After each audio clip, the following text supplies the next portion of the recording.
datang lebih dulu. Karena apa? Dia ngejar hadirat Tuhan. Amin. Siapa di sini yang mau datang dalam hadirat Tuhan? Beri tepuk tangan dulu buat Tuhan. Mungkin pagi-pagi masih ngantuk liburan. Kita percaya kalau kita datang sama Tuhan itu gak akan sia-sia. Amin. Datang sama Tuhan, saat ini kita mau berdoa terlebih dahulu. Satu hal yang kami tahu Tuhan, kami sangat mengucap syukur karena kami punya Engkau. Dalam segala keadaan apapun kami tahu Engkau Tuhan yang tidak akan pernah meninggalkan kami. Bahkan pagi hari ini kami ada semua karena anugerah Tuhan. Kami ada semua karena kemurahan-Mu. Karena itu Tuhan, setiap kami yang hadir pagi hari ini kami percaya Engkau melawat setiap kami. Lihat hati yang rindu Tuhan untuk datang kepada Engkau. Dan kami tahu satu dua orang sepakat, maka akan berdoa untuk apapun Tuhan mendengarkan. Dan 2-3 orang berkumpul dalam nama Tuhan. Di situ Engkau Tuhan Allah yang hadir dengan kemuliaan-Mu. Terima kasih Tuhan, lawat setiap kami. Lawat setiap kami Tuhan. Jesus. Amin.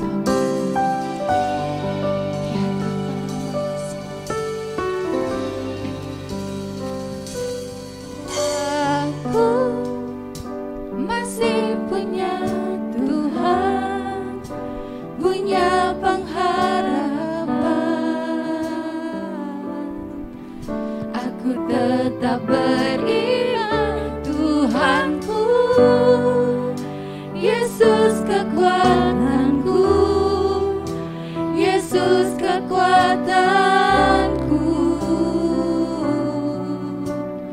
Aku masih punya Tuhan. Aku masih punya Tuhan, punya pengharapan. Aku tetap beriman Tuhanku, Yesus kekuatanku, Yesus kekuatanku. Aku masih punya Tuhan. Bulan Juni lalu adalah waktu yang sangat ajaib buat keluarga kami. Minggu pertamanya aman-aman saja. Minggu keduanya saya sakit di hari Selasa. Demam tinggi, menggigil, saya bilang ini Tuhan kenapa. Tapi biar berlalu untuk hari, saya pikir istirahat aja lah, gak apa-apa. Tapi hari Rabu saya mau ke rumah sakit, tapi karena saya nyetir gak berani dan naik Grab juga belum kuat. Rabu dan Kamis rencananya mau ke rumah sakit gak jadi karena suami saya banyak kerjaannya, jadi belum sempet. Hari Jumatnya saya beranikan diri minta anterin anak saya Farel untuk pergi ke rumah sakit Mayapada. Pas dicek saya positif DBD. Jadi harus dirawat karena DBD harus cek darah setiap hari. Karena dirawat harus cek antigen.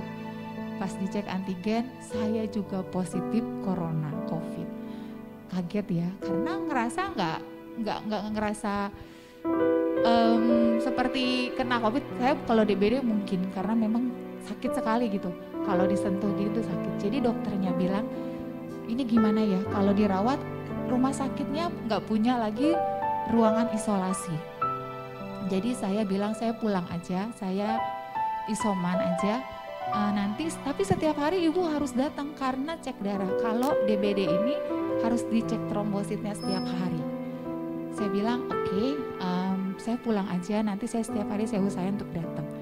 Tapi saya punya agen asuransi, murid saya dia khawatir, dia bilang nggak bisa Miss harus dirawat karena DBD itu kelihatannya baik gitu, baik-baik saja. Tapi sebenarnya kalau trombositnya turun tuh bahaya, apalagi Miss ada COVID.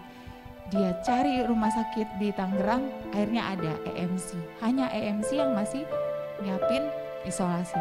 Tapi saya pikir lagi, aduh kalau gitu dirawatnya udah kayak orang COVID ya. Saya bilang, saya coba deh saya isoman dulu, saya cari hotel terdekat di EMC karena saya nggak di rumah saya nggak berani karena ada mama saya yang sakit stroke dan saya khawatir kena suami saya juga dan anak-anak. Akhirnya saya di Hotel Isoman. Tiap hari saya cek darah, tapi sendiri karena saya nggak berani juga ngajak. Karena kalau ngajak kan ini COVID ya, bisa tertular. Saya sendiri. Di tengah kesendirian itu badan sakit, demam, harus cek dan cari makanan sendiri dan segala macam. Saya dengar lagu ini. Aku masih punya pengharapan. Aku tetap beriman, Tuhanku, Yesus kekuatanku, Yesus kekuatanku. Amin. Aku masih punya Tuhan. Penyakit COVID ini kan membuat kita jadi jauh sama orang lainnya. Tapi Tuhan tuh mau bilang dalam keadaan apapun, Tuhan tuh tidak pernah jauh. Amin. Mungkin saya sendirinya karena sakit COVID jadi gak ada yang nemenin. Mungkin Bapak Ibu ada yang lain. Masalah kah, penyakit kah? Ingat lagu ini, aku masih punya Tuhan. Saya sembuh dari COVID, saya sembuh dari DBD, saya pulang hanya 4 hari saya pulang. Saya ketemu pulang anak saya yang demam tinggi. Mereka gak berani ngasih tahu saya karena dia pikir nanti mama kepikiran jadi bahaya. Jadi mereka gak kasih tahu kalau Farel itu kena demam gitu. Mungkin karena dia nganter-nganterin saya juga, karena pas saya cek benar dia positif juga COVID. Saya balik lagi isoman ke rumah teman saya, jaga Farel, tapi di hatiku gini, aduh jangan-jangan ini serumah, mending dicek. Pas dicek semua, benar anak juga kena, Tina juga kena karena kebetulan dia di rumah saya karena jagain. Saya kan isoman jadi dia datang. Puji Tuhannya adalah suami saya nggak kena dan mama saya nggak kena. Waktu itu, akhirnya saya pulang, yang kena semua di atas, yang tidak di bawah. Di saat DBD yang belum beres, itu saya masih capek, sakit, masih belum harusnya istirahat, saya harus jaga 2 gitu. Dan mama saya entah kenapa dia muntah-muntah, lemes banget bahkan sampai nggak kenalin saya. Dia kenalnya mana sama suami saya doang. Terus bilang kita ke rumah sakit, harus ke rumah sakit. Tapi dia bilang enggak. Besoknya saya tanya, besok harus ke rumah sakit ya, paksa. Enggak. Satu yang dia bilang, saya percaya Tuhan bisa sembuhkan saya. Saya bilang oke, mama beriman begitu, saya juga, kita berdoa. Tapi di badan ini capek sekali gitu. Ngurusin yang COVID, pikiran juga harus atas bawah. Di tengah kelelahan saya semuanya udah tidur di malam hari, saya duduk diem, saya ingat lagu ini lagi. Aku masih punya Tuhan. Tuhanku dan Tuhan kita semua sama, amin. Yuk nyanyikan lagu ini, apapun masalah kita saat ini, apapun menjadi doa kita, di tengah kesendirian, di tengah apapun itu. Ada lagu ini, kalau Tuhan mau bilang, engkau tidak pernah sendiri. Ada Tuhan yang hebat yang akan jagai hidupmu, amin. Aku masih punya Tuhan, punya pengharapan, tidak pernah habis pengharapanmu di dalamnya. Aku tetap beriman, Tuhanku, Yesus kekuatanku, Yesus kekuatanku. Aku masih punya Tuhan, aku masih punya Tuhan, punya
pernah meninggalkanmu. Berimanlah, Dia kekuatanmu, kekuatanku. Ya Tasya.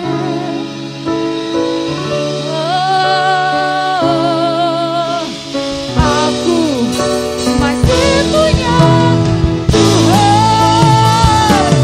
Aku masih punya Tuhan.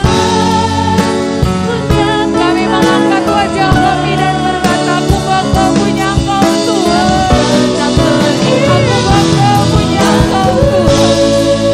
Yesus kekuatanku, Yesus kekuatanku. Aku masih punya Tuhan. Aku masih punya Tuhan. Aku masih punya Tuhan. Amin.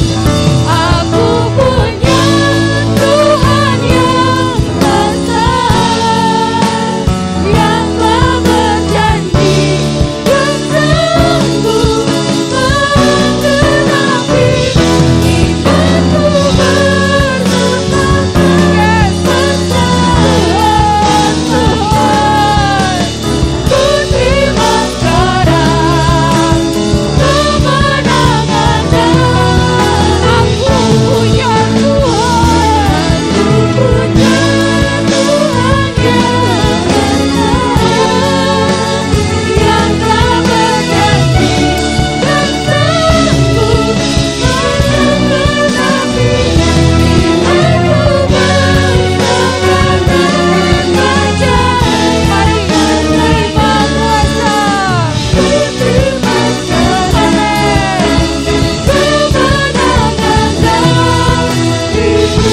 Terima sekarang, terima sekarang kemenangannya Ibu.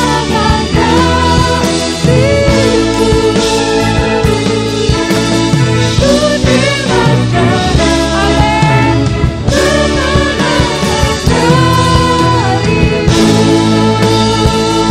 Beri kemuliaan, hormat, syukur bagi Tuhan.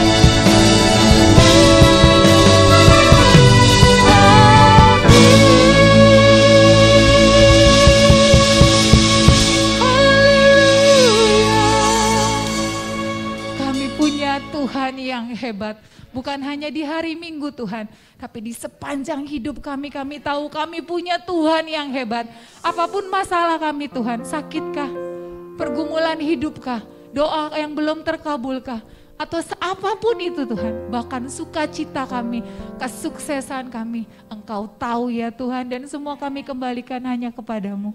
Kami mengucap syukur Tuhan karena kami punya Tuhan yang hebat, Tuhan yang sanggup melakukan segala perkara, dan tidak sia-sia kami menyembah Engkau.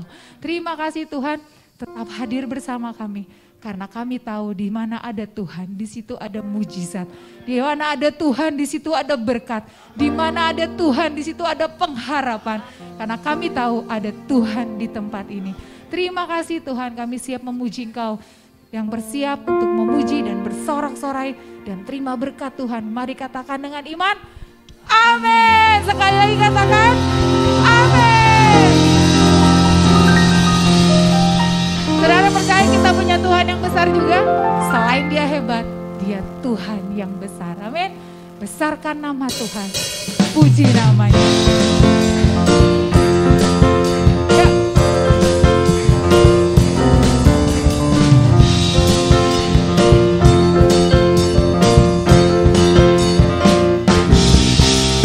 Besarkan nama Tuhan, pujilah Dia. Kemurahannya besar, tiada terhingga. Aku tak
segala-galanya. Amin.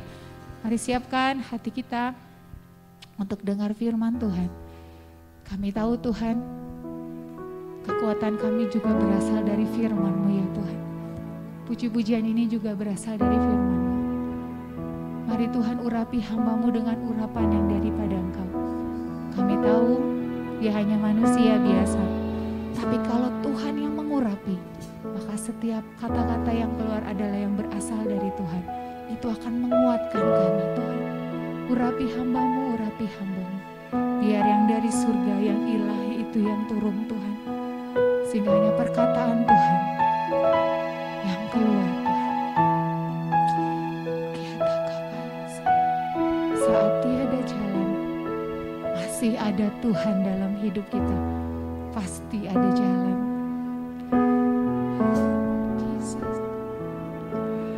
Saat tiada jalan, hadapi persoalan,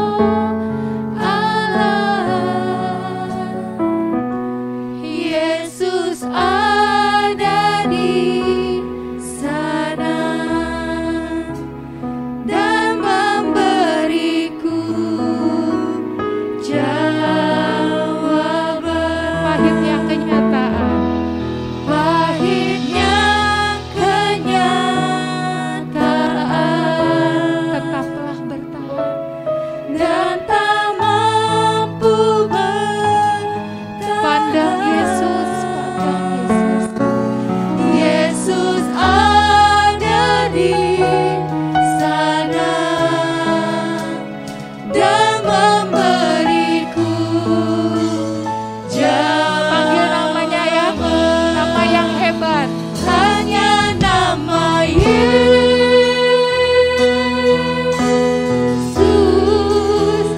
hanya nama Yesus.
bukan sekedar kata-kata yang keluar dari mulut kami, bahwa kami benar-benar percaya kepadamu, bahwa kami sungguh-sungguh percaya Tuhan hanya Engkau yang memberi pengharapan kepada kami.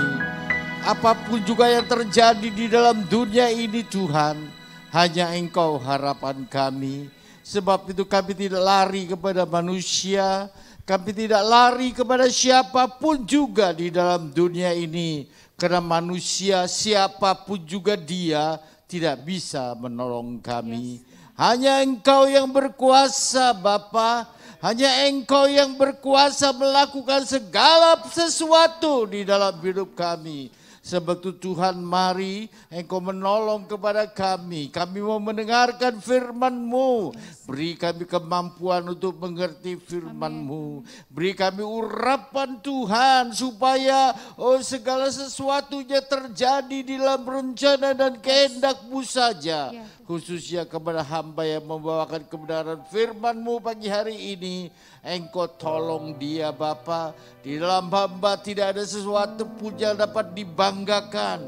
Hanya Engkau yang kami banggakan di dalam hidup itu. Sebab itu Tuhan, tolong kepada hamba, tolong kepada kami semua Tuhan. Sehingga firman-Mu memberkati kami semua yang hadir. Baik di tempat ini Tuhan, maupun Tuhan, kepada saudara-saudara kami yang lain. Yang mungkin mereka tidak dapat hadir di dalam rumah-Mu ini. Tetapi kami percaya Tuhan, Engkau juga mengasihi mereka. Sebab itu Engkau berkarya di dalam hidup mereka juga. Terima kasih Bapa. Kami serahkan hati, pikiran, jiwa kami kepadamu. Engkau bentuk kami seturut rencana dan kehendak-Mu. Dalam nama Yesus kami sudah berdoa. Yang percaya katakan amin. Amin. Puji Tuhan, silakan duduk Bapak Ibu Saudara. Pagi hari ini kita akan bersama-sama mendengarkan firman Tuhan. Dan kita percaya bahwa di dalam hidup ini yang kita perlukan adalah kebenaran firman-Nya. Mengapa demikian? Karena firman-Nya berkata bahwa manusia tidak hanya hidup oleh makanan yang ada di dalam dunia ini, tetapi juga oleh firman Tuhan yang keluar dari mulutnya Allah. Sebab itu pada pagi hari ini saudara jangan berharap kepada manusia, jangan berharap kepada siapapun juga, termasuk kepada saya yang berdiri pada pagi hari ini, tapi berharaplah kepada yang punya firman, yaitu Tuhan Yesus. Biar dia sendiri yang berkata-kata buat kita. Bapak Ibu Saudara yang dikasihi Tuhan, pagi hari ini kita mendengar firman yang berjudul Dia Hadir Terjadi Perubahan. Firman Tuhan ini berjudul Dia Hadir Terjadi Perubahan. Ya, mudah-mudahan ayat yang ada di dalamnya cukup jelas. Itu sebagai landasan firman Tuhan yang mau kita dengar. Terdapat di dalam Yeremia pasal 31 ayat 13 bagian B. Ayat ini berkata demikian. Aku akan mengubah perkabungan mereka menjadi kegirangan. Akan menghibur mereka dan menyukakan mereka sesudah kedukaan mereka. Firman Tuhan dengan jelas berkata, akunya siapa? Tentu kita mengerti, bukan Yeremia. Akunya siapa? Bukan nabi yang ada di dalam dunia ini. Tetapi akunya yang dimaksud di sini adalah Allah sendiri. Akan mengubah perkabungan. Bicara mengenai perkabungan, pasti ada sesuatu yang terjadi di dalam hidup seseorang. Apakah orang itu mengalami kemalangan, apakah ada yang meninggal sehingga biasanya dipakai istilah perkabungan. Dikatakan bahwa Yesus sendiri, Tuhan sendiri akan mengubah kedukaan, perkabungan ini menjadi kegirangan. Saudara yang kasih dalam Tuhan, itu artinya apa? Terjadi perubahan. Menghibur mereka, orang yang susah dihiburkan, menjadi kegirangan. Berarti terjadi perubahan juga artinya. Saudara kemudian menyukakan mereka sesudah kedukaan mereka. Sesuatu janji yang Allah sanggup menepatinya. Bukan sekedar janji di dalam hidup ini, tetapi ternyata banyak orang yang berpikir sebaliknya. Saudara, mereka tidak berpikir bahwa Allah lah yang akan mengubah kehidupan mereka. Tetapi ada yang lain yang akan mengubah kehidupan mereka. Apa saja itu? Tolong diklik. Ya, tolong diklik ya.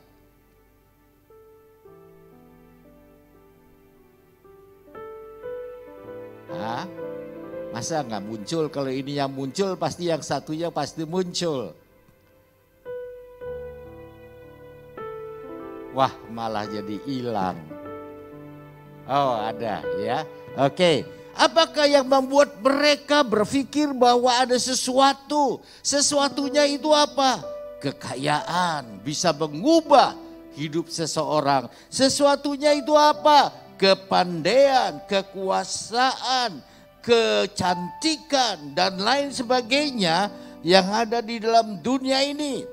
Dan sebab itu mereka mengejar hal-hal seperti ini. Kenapa dikejar hal-hal seperti ini? Karena akan mendatangkan kepuasan di dalam hati manusia menurut pendapatnya. Padahal tadi kita menyanyikan bahwa pengharapan itu hanya ada di dalam Yesus. Pertolongan itu hanya ada di dalam Yesus. Mujizat itu hanya ada di dalam Yesus. Yesus adalah segalanya. Sekedar dinyanyikan ya, diimani nanti dulu. Kenapa? Karena orang melihat kepada kenyataannya. Kenyataannya bagaimana? Kok orang yang kaya kelihatannya lebih senang?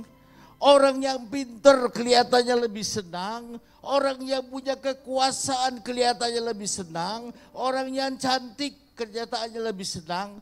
Benarkah itu? Saya menjawab tidak benar. Kenapa tidak benar? Dan dari sinilah kita mau belajar.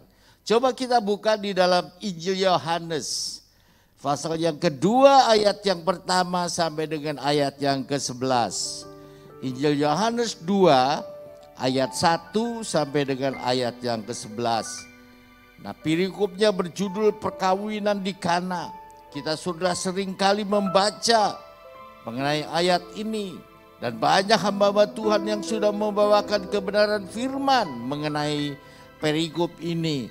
Tetapi hari ini Tuhan mau kita kembali belajar dari dalamnya. Ayat yang pertama. Pada hari ketiga ada perkawinan di Kana yang di Galilea dan ibu Yesus ada di situ. Yesus dan murid-muridnya diundang juga ke perkawinan itu. Ketika mereka kekurangan anggur, ibu Yesus berkata,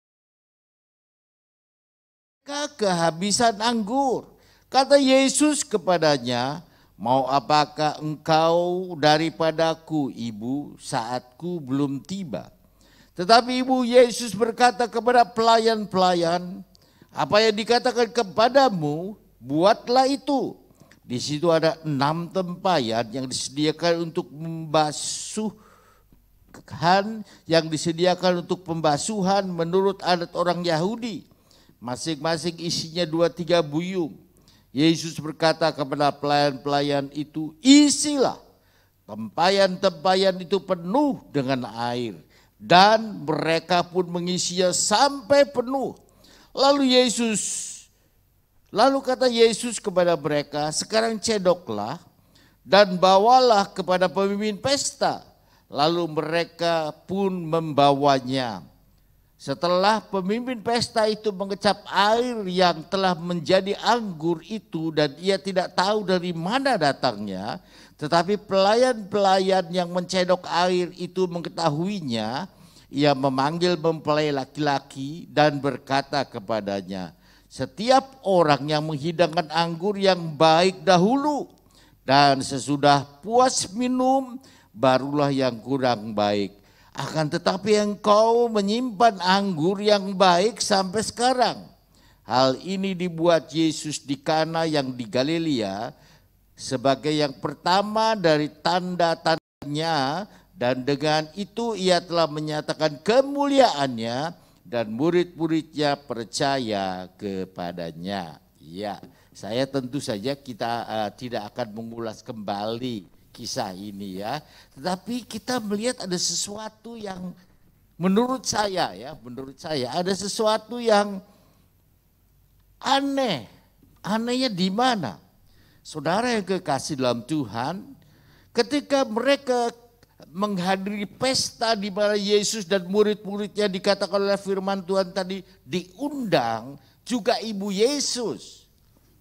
Ini menunjukkan bahwa kemungkinan, tidak dijelaskan di dalam Alkitab.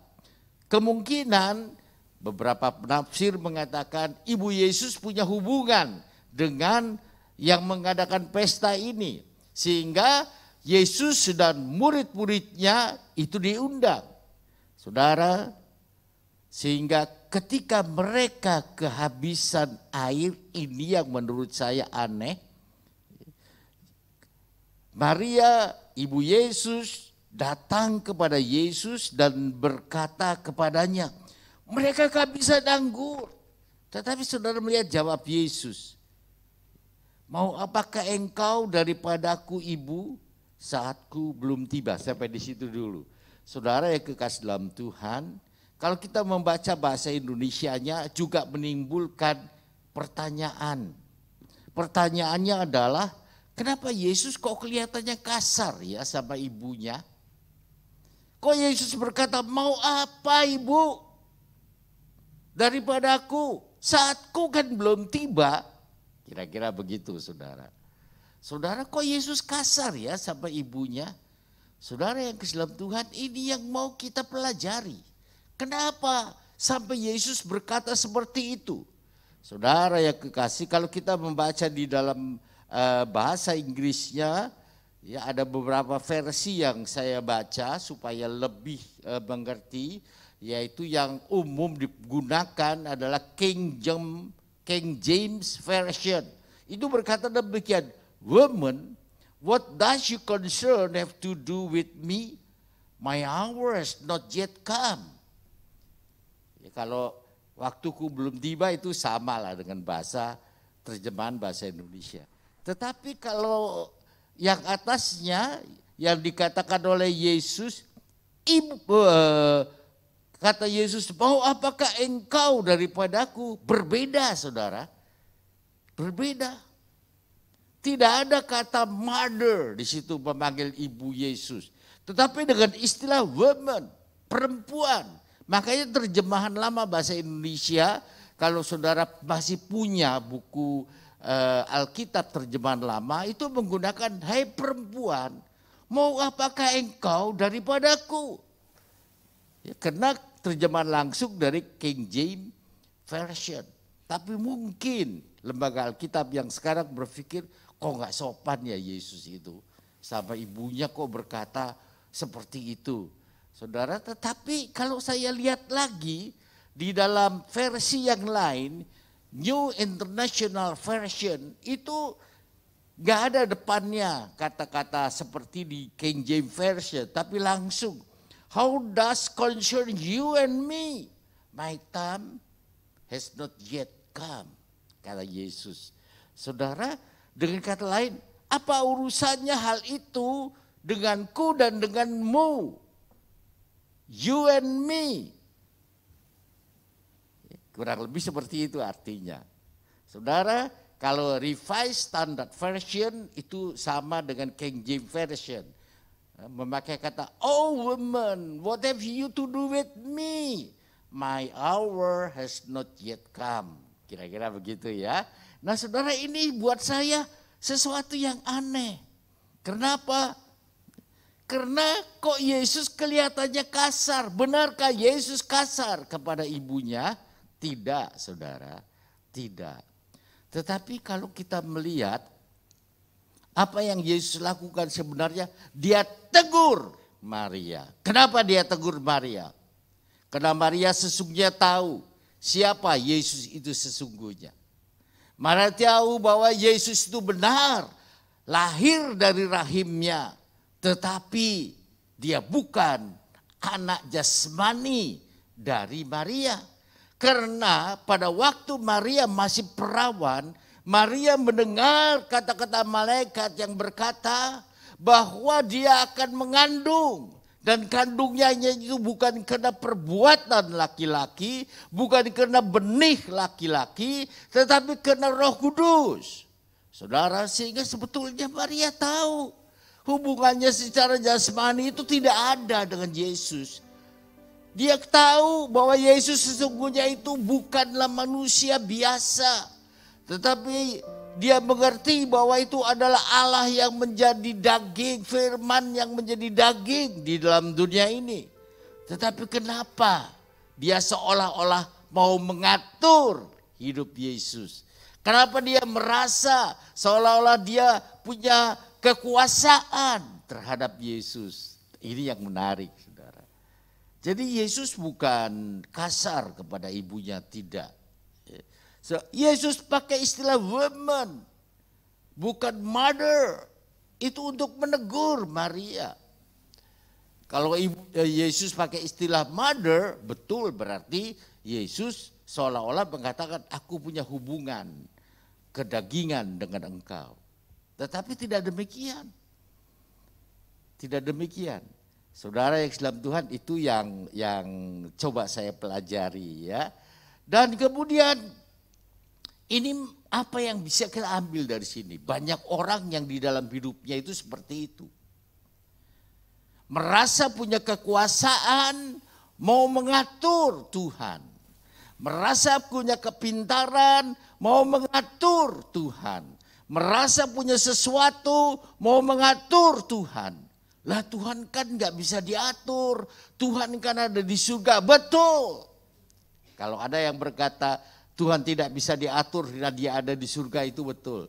Tetapi apa yang sesungguhnya mau diatur? Pekerjaan Tuhan.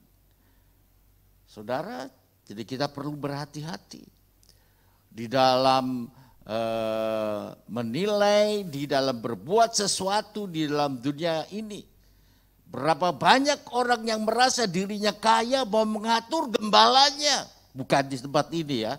Di tempat ini tidak ada yang seperti itu. Di tempat yang lain. Mau mengatur gembalanya. Bro, kalau khotbah jangan begitu, saya tersinggung.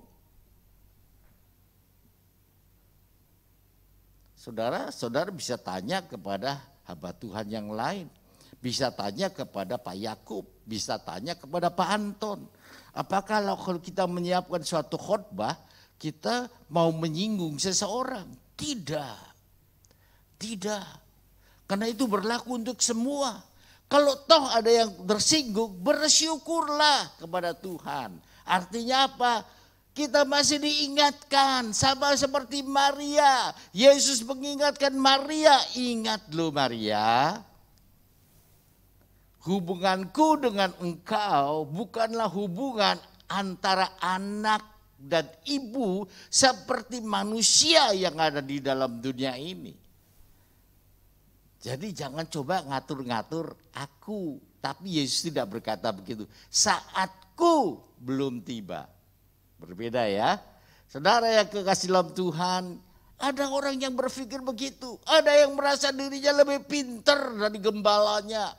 Sehingga mau mengatur, oh jangan begini om, jangan begini pak, jangan begini bro. Saya belajar ini, saya belajar ini. Saudara yang kasih dalam Tuhan, saudara memberi masukan, it's okay. Tetapi jangan mengatur. Kenapa? Hamba Tuhan itu bertanggung jawab kepada yang menyuruhnya. Siapa yang menyuruhnya? Tuhan sendiri. Makanya disebut hamba Tuhan. Saudara yang kasih dalam Tuhan, jadi banyak hal yang kadang-kadang kita itu mau berlaku seperti Maria. Ngatur Yesus, merasa punya kekuasaan terhadap Yesus. Hati-hati.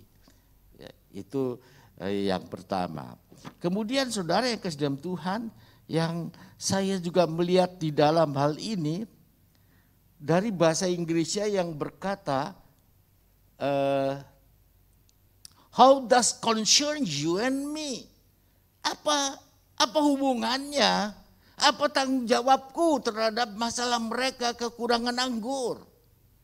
Saudara, mungkin Yesus mau menyadarkan Maria bahwa kalau toh dia menolong orang bukan karena hubungan. Bukan karena hubungan dalam arti kata hubungan kemanusiaan. Oh, dia keponakan saya jadi dia saya tolong. Oh, dia masih saudara sepupu saya jadi dia saya tolong. Oh, dia masih seperti ini jadi saya tolong. Tidak. Yesus pun mengajarkan kepada kita bahwa kalau toh Yesus menolong bukan atas dasar hal-hal seperti itu. Kalau manusia melakukan seperti itu, ya, karena kita adalah manusia. Tetapi kalau Yesus tidak. Sebab itu jangan pernah ragu-ragu datang kepada Yesus. Saudara yang kekasih dalam Tuhan, ini sesuatu yang penting. Karena sikap kita harus benar di hadapan Tuhan. Kalau sikap kita salah di hadapan Tuhan, ya akibatnya jadi seperti itu. Apa yang dimaksud seperti itu? Saudara, kalau kita berpikir itu menjadi tanggung jawab Tuhan, kita seringkali mengalami sesuatu dan berkata, Tuhan, mengapa? Tuhan, mengapa? Tuhan, mengapa? Padahal firman Tuhan mengajar kepada kita, berserahlah senantiasa. Percayalah bahwa Tuhan itu punya rencana yang baik di dalam hidupmu, di dalam hidupku. Tapi seringkali kita tidak bisa terima itu. Kita kemudian berkata kepada Tuhan, mengapa Tuhan? Apakah saya pernah melakukan seperti itu? Iya, saya akui. Saya pun pernah melakukan seperti itu. Tetapi akhirnya saya mengerti. Setelah saya sadar, oh iya ya, saya yang salah. Bukan Tuhan yang salah. Kok saya minta pertanggungjawaban Tuhan? Saudara yang dalam Tuhan, ini sesuatu yang perlu kita mengerti. Jangan pernah salahkan Tuhan, jangan pernah. Karena memang Yesus seolah-olah menegur Maria. How does concern you and me? Bukankah itu tanggung jawab yang punya pesta? Bukan tanggung jawab Yesus sebagai orang yang diundang. Betul enggak? Betul ya? Saudara, kalau diundang satu pesta, kemudian di pesta itu kekurangan makanan, apakah kita yang diundang ikut bertanggung jawab? Tidak kan? Aneh kalau kita ikut bertanggung jawab. Tetapi tentu maksud Yesus bukan dia tidak mau menolong. Dia akan menolong dengan caranya tentunya. Dia tidak mau manusia mengatur bagaimana dirinya menolong orang yang perlu pertolongan daripadanya. Percaya saja, percaya saja. Saudara yang kekasih dalam Tuhan, sehingga di dalam hal ini kita melihat jawaban Yesus adalah seperti itu kepada ibunya. Saudara, Maria akhirnya sadar, oh iya ya, dia ini kan betul lahir dari rahimku, tapi ternyata aku sudah salah. Maria nggak banyak bicara karena dia tahu hal itu, dia baru sadar posisinya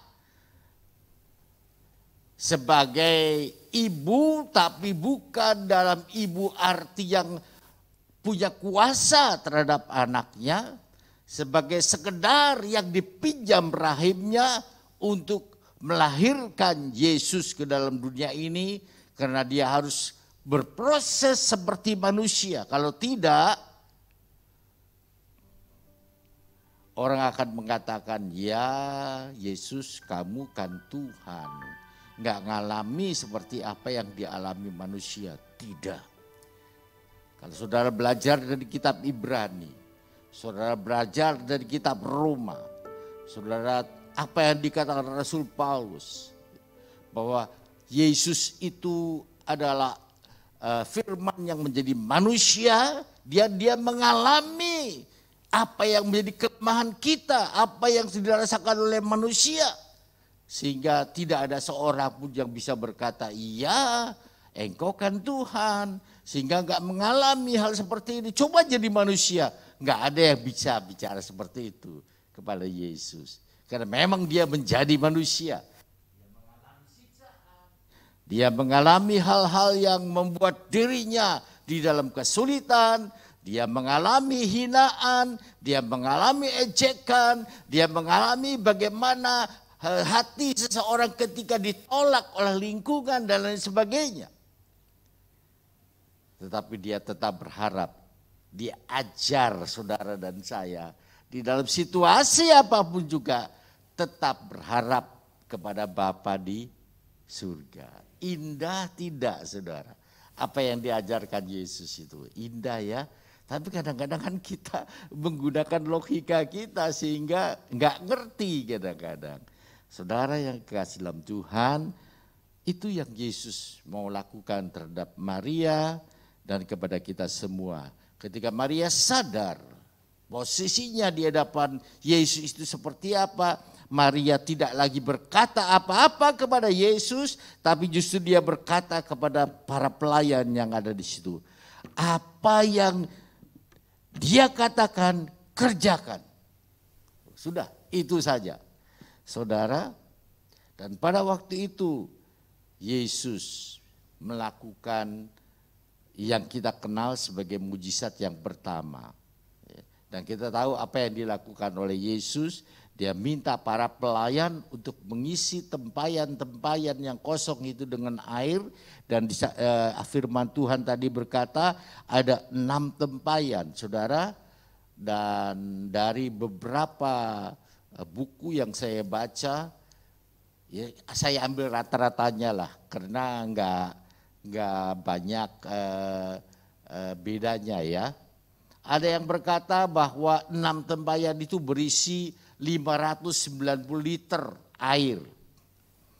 Ada yang berkata kurang dari itu. Ada yang berkata lebih dari itu. Itu kan semua tafsiran, perkiraan, pastinya nggak ada yang tahu. Ya. Tetapi gampangnya ambil rata-ratanya aja, karena ada yang lebih, ada yang kurang. Rata-ratanya di mana? Di satu tempayan itu 100 liter lah. Jadi berarti ada 600 liter. Betul enggak? Betul ya.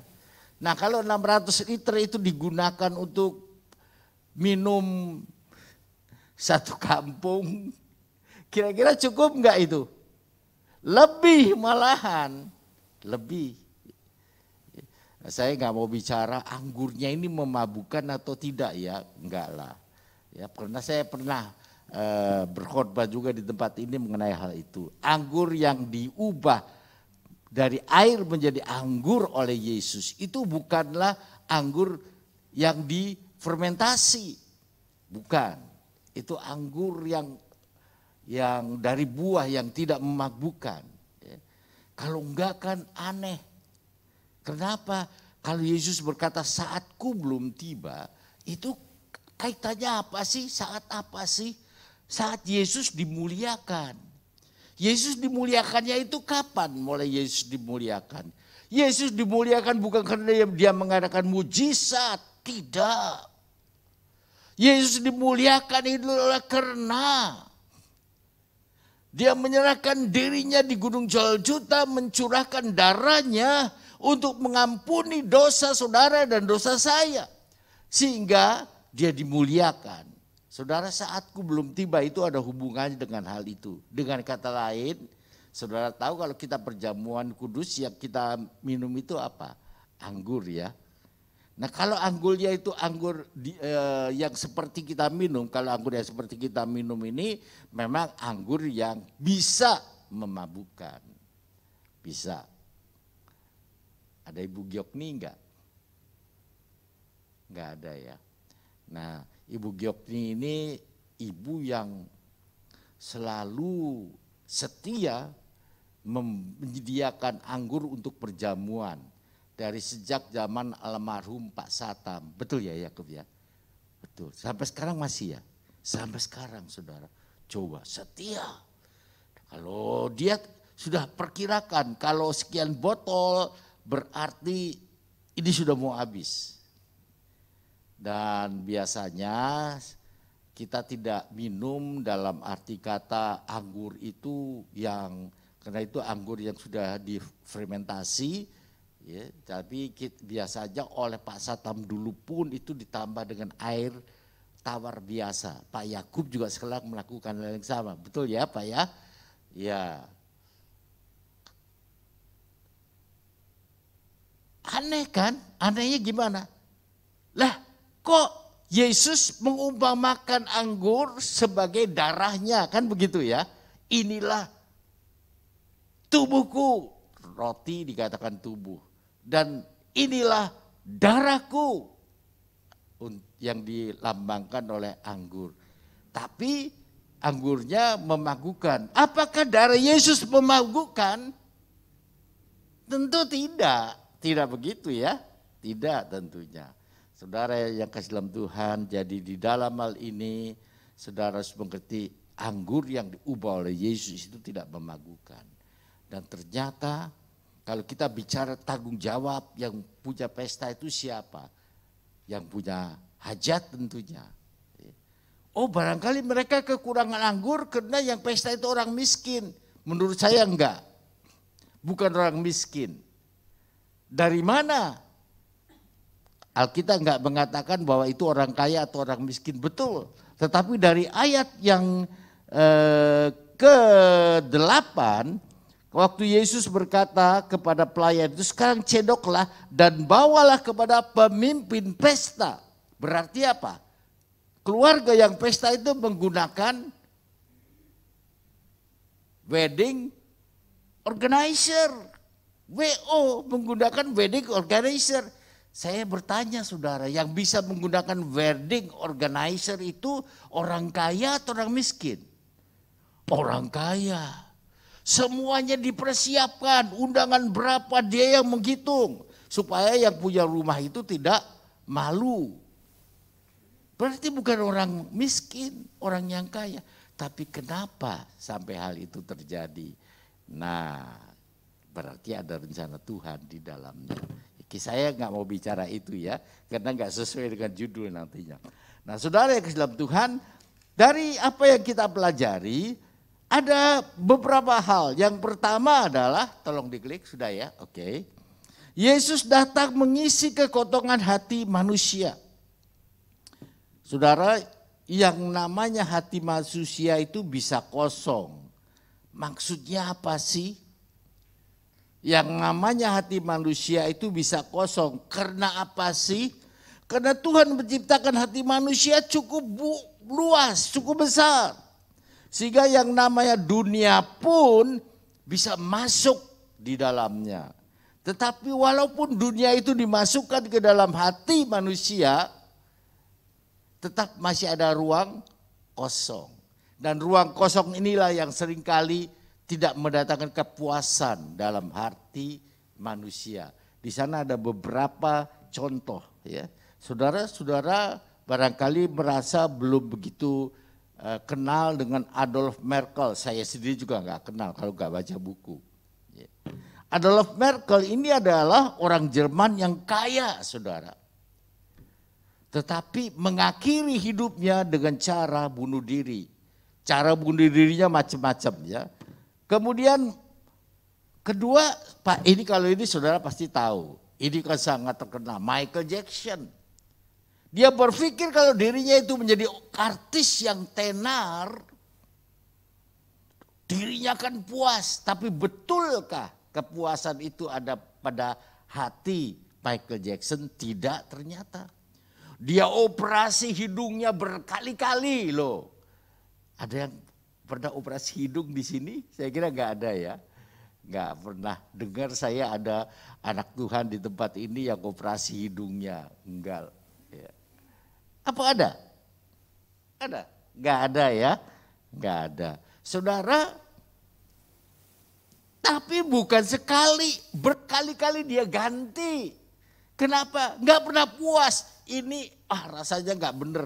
Ini dirubah lagi. Dok, tolong dibuat seperti ini. Nggak bener lagi. Dok, tolong dibuat seperti ini. Nggak bener lagi. Bukan hasilnya jelek, tidak.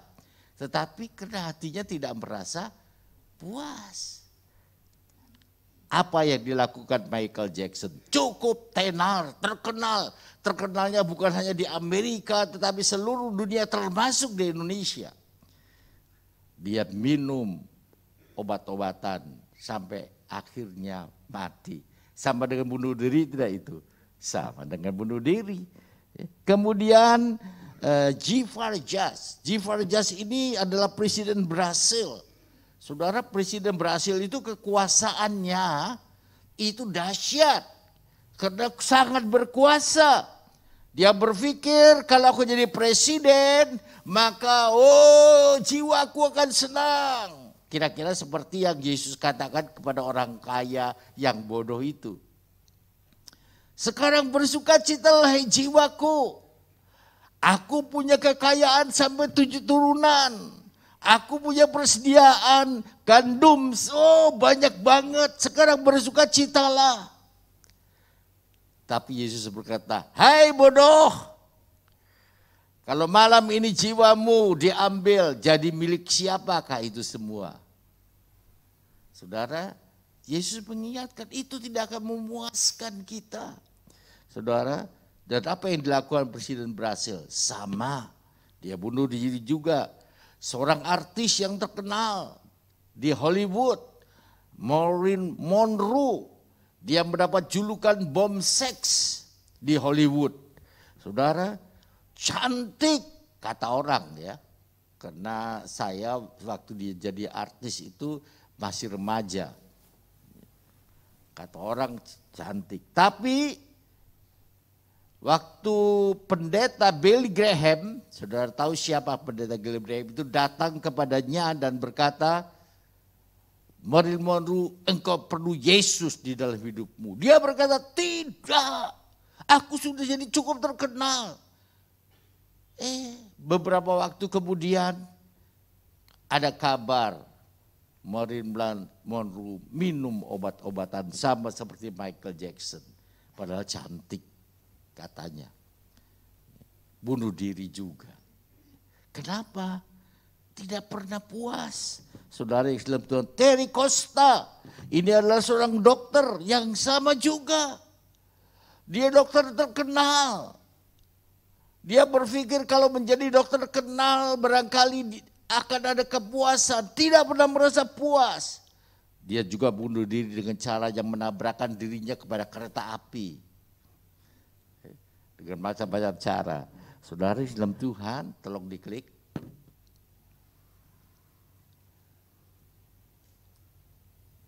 Ya, saudara lihat ya, itu kan saya memang sengaja gambar ada hati. Kemudian dunia ini coba dimasukkan.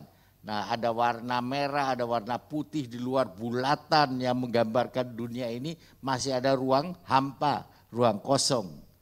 Itu berarti tidak pernah hati itu akan penuh kalau dunia ini masuk sekalipun. Kekayaan, kepandaian, ketenaran, kehebatan, apapun juga yang dimiliki oleh manusia itu tidak akan pernah mendatangkan kepuasan. Sebab itu Yesus berkata di dalam Injil Yohanes 15 ayat yang 11, semua itu kukatakan kepadamu supaya sukacitamu penuh di dalam kamu dan sukacitamu menjadi penuh, supaya sukacitaku penuh. Kenapa? Ada apa dengan sukacita Yesus? Saudara yang dalam Tuhan, Yohanes 14 ayat 27 itu dikatakan begini. Damai sejahtera ku tinggalkan bagimu. Damai sejahteraku, kalau kita ganti sukacitaku, kata Yesus, ku berikan kepadamu tidak seperti yang diberikan oleh dunia. Saya berharap saudara bisa membaca ayat ini ya. supaya bisa jelas buat kita semua. Sebab itu dia berkata, janganlah gelisah, janganlah gentar hatimu. Gak perlu khawatir hidup dalam dunia ini. Gak perlu takut hidup dalam dunia ini. Itu yang pertama. Yang kedua, saudara yang kasih dalam Tuhan, kita melihat bahwa Yesus take over. Ini bahasa Inggris itu take over. Mengambil alih masalah kita. Yang namanya masalah itu akan selalu dihadapi oleh setiap orang yang hidup di dalam dunia ini. Dan ada yang bisa menyelesaikan masalah itu, tetapi ada yang tidak bisa diselesaikan. Saudara, kita perlu Yesus di dalam hidup ini. Untuk apa? Masalah-masalah yang tidak bisa kita selesaikan, itu akan diselesaikan oleh Yesus. Itu harus menjadi dasar iman saudara dan saya. Karena dia menolong dan dia dapat menolong setiap masalah di dalam kehidupan kita. Masalah apa sesungguhnya yang terbesar di dalam hidup kita? Masalah keuangan kah? Tidak, itu bukan masalah besar, saudara. Masalah rumah tangga? Tidak, itu bukan masalah besar. Masalah kepintaran? Tidak, bukan masalah besar. Apa sebetulnya masalah besar? Dosa. Kenapa? Tidak ada dosa yang bisa dihapuskan oleh manusia. Masalah kekurangan bisa diatasi oleh manusia dengan pertolongan Tuhan tentunya. Tetapi kalau masalah pengampunan dosa, tidak ada manusia yang bisa melakukannya. Itu hanya bisa dilakukan oleh Yesus. Saya berkata itu hak prerogatif dari Tuhan Yesus. Tidak ada.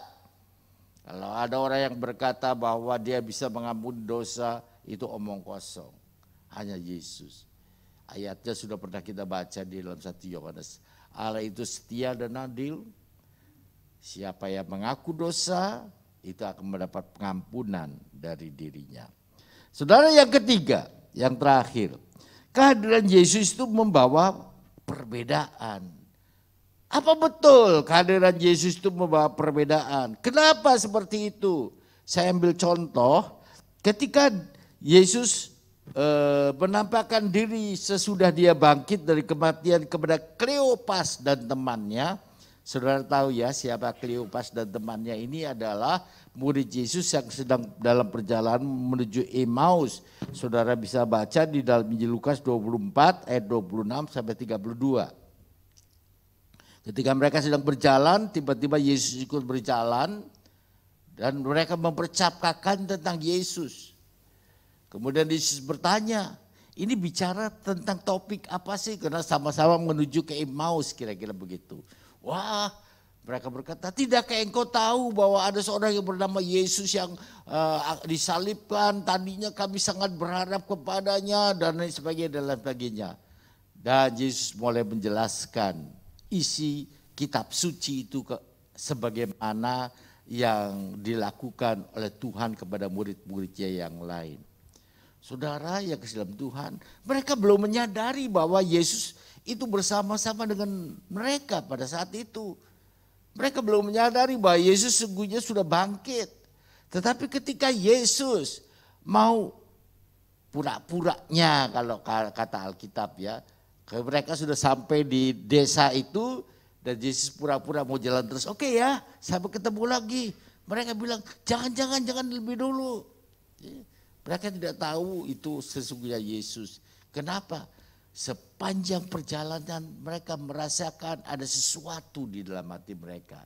Yang tadinya susah, ngomongin Yesus karena Yesus disalib, ngomongin Yesus karena Yesus disengsarakan. Tapi tiba-tiba ketika ngomong tentang Yesus dengan orang ini, kok mereka merasakan sukacita. Mereka merasakan bergairah, mereka merasakan begitu bersemangat. Saudara yang kasih dalam Tuhan, dan Yesus memenuhi keinginan mereka. Yesus bersama mereka, dan ketika ada roti, Yesus memecahkan roti itu, baru mereka sadar, oh ini ternyata Tuhan kita, Yesus Kristus yang sudah bangkit. Saudara yang kasih dalam Tuhan, kalau saudara baca ayatnya ini, Ada kata-kata, bukankah hati kita bergelora, berkobar-kobar pada saat dia berbicara dengan kita. Bukankah waktu kita bicara kepadanya ada semangat di dalam diri kita. Bukankah waktu kita bicara kepadanya ada sukacita, ada damai sejahtera di dalam diri kita. Ini merupakan bukti kehadiran Yesus membawa perbedaan. Sesuai dengan judul firman di dalam Yeremia tadi. Dia mengubah kedukaan itu menjadi sukacita. Saudara yang kasih dalam Tuhan, dan firman-Nya juga berkata kepada saudara dan saya pada saat ini di dalam Injil Lukas 18 ayat 20, sebab di mana 2 atau 3 orang berkumpul dalam namaku, di situ aku ada di tengah-tengah mereka. Artinya apa? Waktu kita beribadah seperti ini, kita harus percaya Tuhan ada di tengah-tengah kita. Dan itu akan membawa perbedaan. Yang datang dengan kesusahan akan pulang dengan sukacita. Yang datang dengan masalah akan terbebas dari masalah. Yang datang dengan sakit penyakit akan pulang dengan kesembuhan. Itu harus kita yang yakin. Karena itu bagian kita. Nanti bagian yang tidak bisa kita lakukan, Yesuslah yang melakukannya. Seperti mengubah air menjadi anggur ini. Saudara Islam Tuhan, ibadah yang kita lakukan bukan ditentukan oleh alat-alat musik yang mewah, tidak. Kalau memang seperti itu, hanya gereja besar yang bisa beli alat musik, kita tidak bisa merasakan kehadiran Yesus saat ini. Bukan karena pemain keyboardnya, luar biasa, tidak. Pemain musiknya dari drum, gitar, dan lain sebagainya luar biasa, juga tidak. Bukan karena kehebatan WL, singersnya suaranya indah dan lain sebagainya, tidak. Bukan karena itu. Kalau hanya karena itu, Yesus mengingatkan saudara dan saya. Itu yang kita kejar.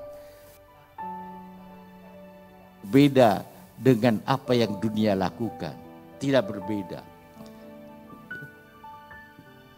Kehebatan musik itu hanya konser biasa.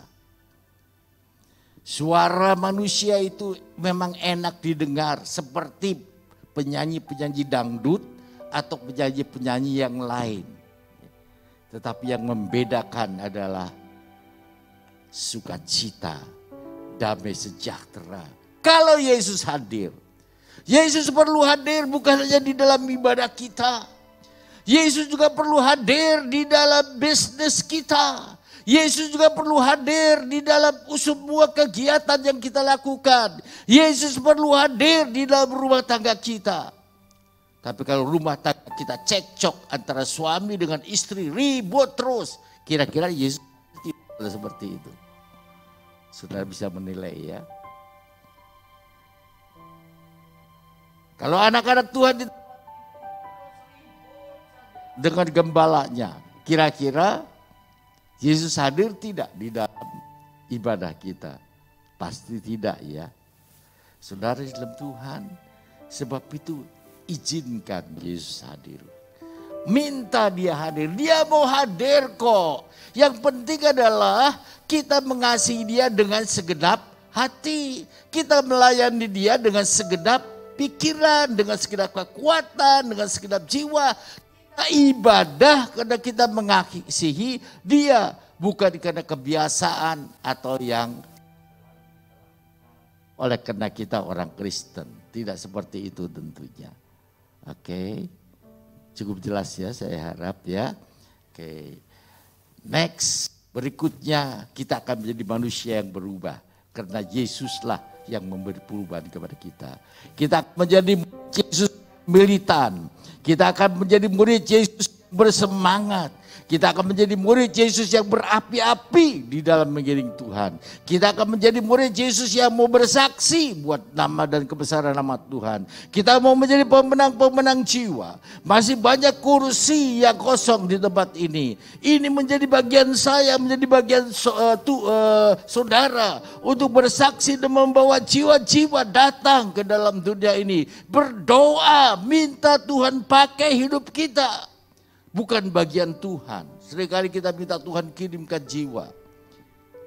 Bisakah kita bertanggung jawab?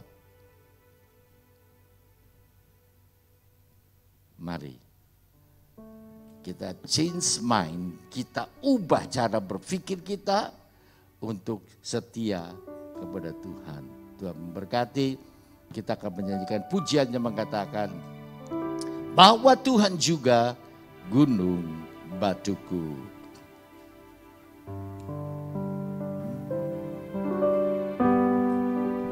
Bahwa Tuhan juga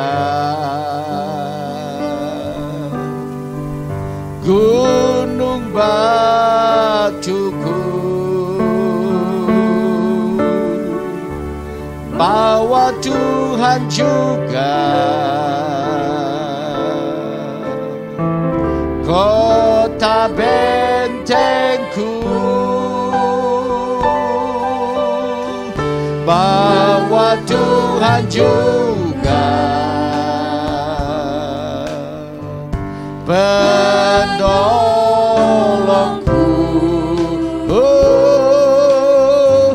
Yaitu Allahku dan gunung batuku. Bahwa Tuhan juga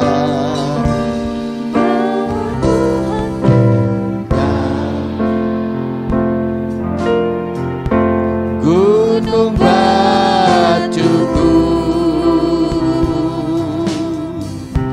Bahwa Tuhan juga kota bentengku. Bahwa Tuhan juga penolongku. Yaitu Allahku dan gunung batu. Kita sama-sama berdiri, katakan aku percaya. Amin. Ya akan Dia perlindunganku. Aku percaya akan Dia tanduk selamatku. Tanduk selamatku.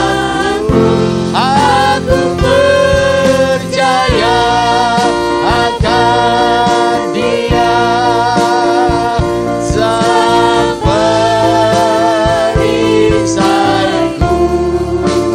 Tempat perlindungan yang tinggi. Aku percaya akan Dia. Pagi hari ini jangan ragukan pertolongan Tuhan. Pagi hari ini jangan ragukan kuasa-Nya. Jangan ragukan. Percaya saja, percaya saja, percaya saja. Apapun yang kita perlukan Tuhan akan nyatakan di dalam hidup kita. Oh, haleluya. Saya akan Dia sang perisaiku. Tempat perlindungan yang tinggi. Tempat perlindungan. Tempat perlindungan yang tinggi. Tempat perlindungan yang tinggi. Amin. Tempat perlindungan yang tinggi.